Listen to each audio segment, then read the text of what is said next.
Hey loves, it's your girl Sherika Shay, and welcome back to another episode of The Cage Bird Sings.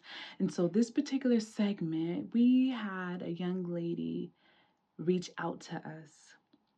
She is a firm Rock With Us subscriber. I've even had the privilege of having a conversation with her. And so she gave us some questions. And so in this episode, we're addressing those questions. Stay tuned. I'm thankful that you even took the courage to ask about these topics because it's actually two questions that she sent us, and we're going to get into both of them. But I just want to thank you really trusting us to be able to speak on this for you, because I know a lot of people are going through it or have been through it, such as myself. So I really want to say I don't know why a man beats a woman. I know there are many reasons why we choose to use domestic violence as an answer, not being able to communicate, not really understanding themselves, not knowing how to articulate the things that they need, the things that they don't understand about themselves. And so I want to let you know that please don't internalize that behavior as if it's something that is wrong with you or it's something that you deserve, because you do not deserve it. Okay? Also, too, I'm going to speak to, I have a few things that I want to share with you as well. I want to share with you that now that you are no longer in that situation, it's time for you to find the pieces of you that was taken away, that was shattered, that was broken, that was used, that was abused, that was mistreated, that wasn't cherished, that wasn't nurtured, that wasn't nourished. I want you to pull all those pieces back together for yourself. Pull them back to you. Call back all that you gave, because I know you gave. You probably gave when you didn't have it to give. And so I want you to pull that back for you. And then, Ali, I'm going to turn it over to you real quick. Man, that's deep, man. That's particularly that question. Like you said, I like to obviously thank the woman that gave us that opportunity to even embark on that type of question. Is very deep. Like you say, man, I don't know where somebody will get that from. Obviously, it probably has something to do with themselves. There's something broken within them that will put them in a situation where they'll put somebody else to hurt them in a way that they claim that they love that person. So there's something nerving about that, definitely. I know too, like, I was listening to you and it made me feel kind of emotional being a man and understanding that you said something that was very important, that a lot of times we don't know how to express ourselves, right? So we express ourselves through violence, whether it's verbal or physical. And obviously, when you don't know how to express yourself, the person that's right there with you is going to get the blunt of that. And a lot of times I have to be the wife or the girlfriend or whoever they may encounter in that way. I think sometimes we're scared to ask for help as men because we don't understand ourselves and we don't want nobody to see us in that light, because we're supposed to be strong, right? We're supposed to have it all together. But at the end of the day, there's something very disturbing about a man that's willing to put his hands on a woman, even willing to do that. To me, that says something wrong right there, because there's no way you should ever think about putting your hand on a woman, period. That's something that's a no-no. Whether you're angry or you're whatever it may be, there's still no excuse, because that's a woman. I know a lot of times people say they was provoked. I was provoked, but still never have an excuse to do that. So that question, man, we can kind of go in on it even further, because there's something very, like I said, disturbing well, it's something mental there. Mm-hmm. That's a mental issue. Yes. I promise you that. So thank you. So I'm going to let you get to the next question, Shay, if you don't have nothing else to say particularly about this one. Go ahead, Queen. Yeah, I don't really have anything else in particular, but again, and I'm just thankful that you're out of the situation, because a lot of people don't end up coming out of that situation. A lot of people say, well, I'm gonna stay because he can change, or he gonna change, or I want to see if he's going to change. And so I'm just thankful that you're not in that situation anymore. And anybody who else is out there listening to this episode, if you are in a domestic violence relationship, you need to exit as safely as you can. Please reach out and get the help that you need. Get the help that you need, because you're worth it. You deserve it. The second part was, why would a man leave his kids without saying goodbye? Well, that's deep. I would definitely love to start there, because for me, hearing that had a connection to me. Because obviously, last time I seen my father, I was 10. And he left. Never knew why he left. Still wonder to this day. I'm 46 years old, and I wonder to this day why he left. I haven't talked to my dad since I was 10 years old. Sometimes you struggle with that, right? And you never understand why a person may do what they do, and I went back and forth. I blame my mother. I blame myself. I blame my brother. I blame my sister. I blame my environment. I blamed everything I could blame, because why would my dad leave? Why would he leave something that looks like him, that was made in the image of him? Why would he leave something more that's so precious, that he says he loves? It messed me up for a long time. I'm still getting through it. But far as why, once again, you never know why a person would do, particularly something like that, And it's a lot of men out there, that's in a position where they have the opportunity, whether you're with the woman or you're not, that's still your seed. That's your responsibility. Yeah. You have to be accountable for that. You can't leave that.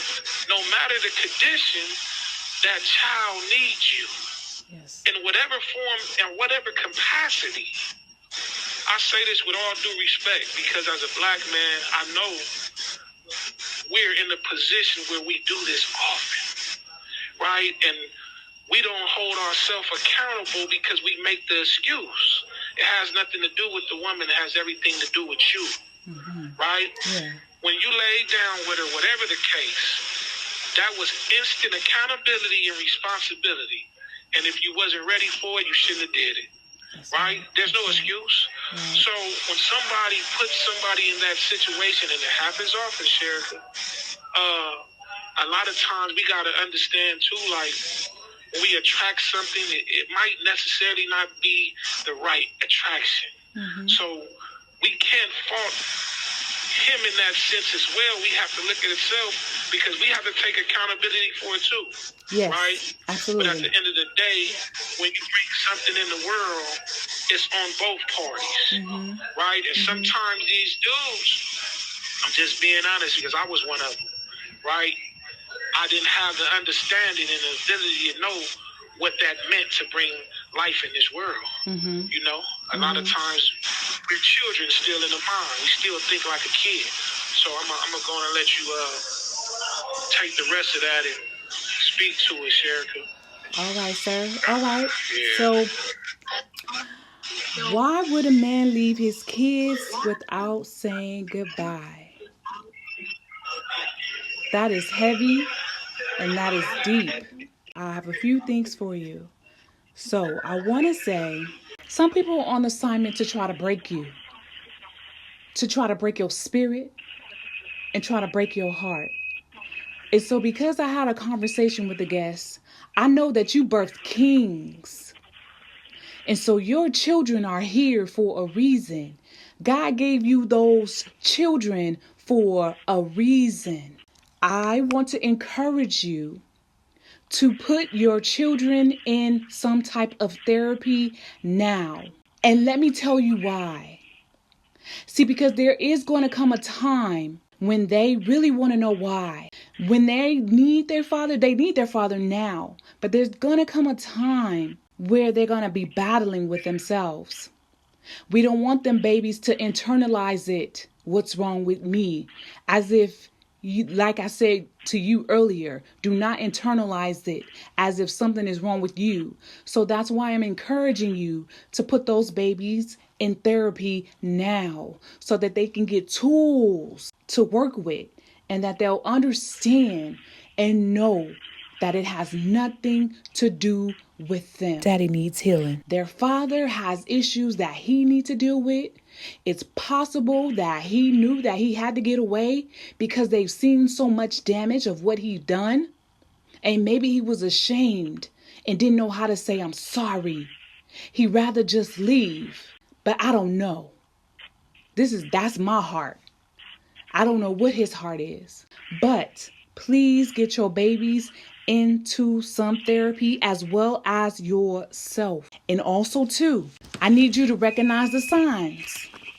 You've been through this before. Because what happens is you get tested. And so it might show up in a prettier form, a different body, but it could be the same spirit. But you know what it looks like. What we allow will continue.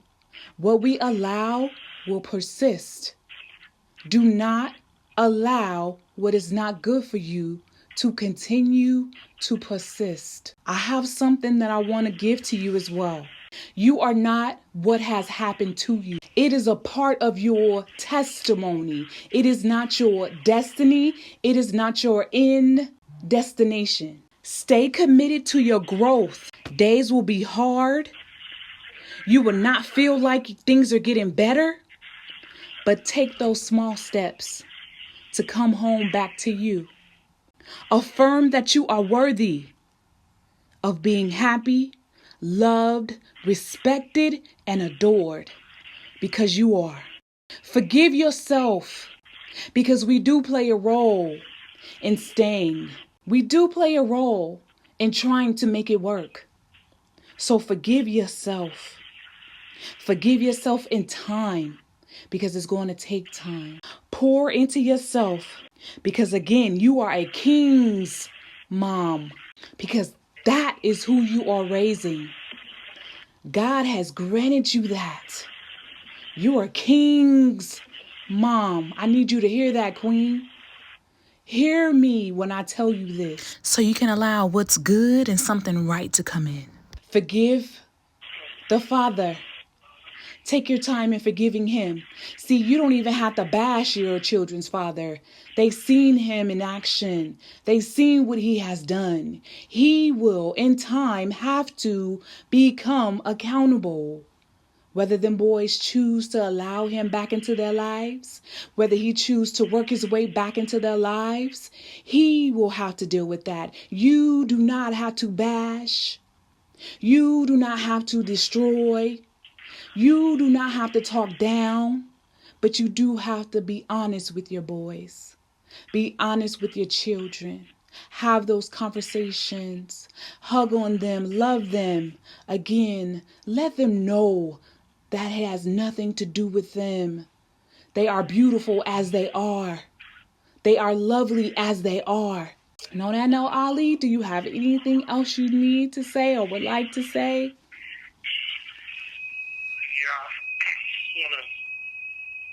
Touch on a little. I appreciate you for sharing that too, Shay. And I commend her once again for allowing us to even, speak to this particular topic or subject, what have you. It's also important to understand too, you want to live in that. Mm-mm.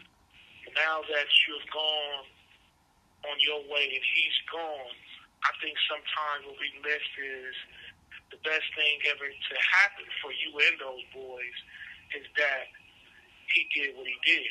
It's very hard because we always ask the question, why? You probably loved him at some point, probably worshiped him in that sense. one of the things for me as a black man, you don't want nothing that don't want you. Amen. In any sense. Amen. Once they show you, and like Sheriff said, you probably been seen it before. And it rears its head, it's telling you that it don't deserve you. It's telling you that it don't respect you. It's telling you that it don't appreciate you. And at the end of the day, you deserve every bit of that. So there's no reason to keep yourself there. The best thing ever to happen for you is y'all separated. And like Sheriff says, you know, there's two sides to a story in that sense, and hopefully that particular man is able to, like she said, be accountable, because those boys still need their daddy. Yes. You know, I sit here and I'm evident of that. Once again, man, I think Sheriff, she hit it dead on the nail. And hopefully you'll take what she said. Anybody that's listening, you know, that was profound. And I couldn't put it in better words, you know, as my cousin did. So everybody that's listening, whether it's male or female, because males also go through domestic violence, right? And statistics shows, obviously, the woman in those situations is much higher because males choose not to report it. I encourage you fellas too, man, that's listening, that's dealing with those things, man, be more vocal, man. Yes. You don't deserve to be in any situation that you don't deserve to be in as well. Absolutely. There's always two sides to a coin, but at the end of the day, I love this show, man. I honestly do, because we get the opportunity to tackle these type of questions, and these things are something that's been going on for years. Yes. Right? Yes. For years, and we're trying to find a way to deal with it, because we all want to be loved. Yes. And sometimes we think the wrong love is the right love, and that's not good for you. It's not healthy for you mentally or spiritually or emotionally, right? So let's just take the time, man, and really sit back. Who's ever in a situation, as of this moment, please find a way to get yourself out of that situation. Safely, yes. Because it's not good for nobody. Right. It's not good for nobody. Thank you, Queen. Thank you, King. I appreciate you. I am a queen. I am a king. I am divine. I am divine. God is always with me. God is always with me. And my ancestors are proud of me. And my ancestors are proud of me. Until the next episode, we see y'all later. Peace.